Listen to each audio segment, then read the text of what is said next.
Отче, в името на Исус, чуй молбата ми. Много съм болна от грехове, болна от оковите и от врага.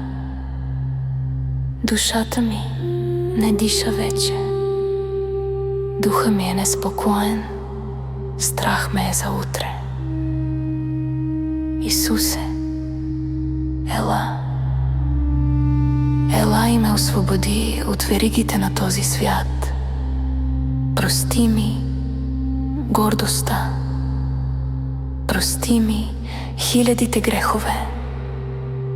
Исусе, влез вътре в мен, дай ми Твоя мир, моля Те. Искам да бъда свободна, истински свободна. Премахни болестите ми, премахни страданието ми, промени ме, направи ме нов човек.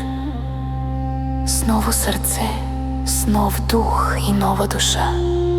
Моля Те в името на Исус. Ела, Господи, ела в живота ми.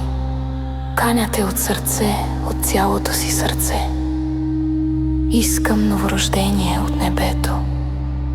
Моля Те, ела. След това аз ще Те хваля навсякъде. Обещавам, направи с мен завет, аз съм готова. Прости греховете ми, осветли сърцето ми. Святия си дух изпрати, като дъжд от небето да вали и като последен дъжд в живота ни. Отвори слепите духовни очи, да виждаме и да вървим по тесния Ти път. Амин.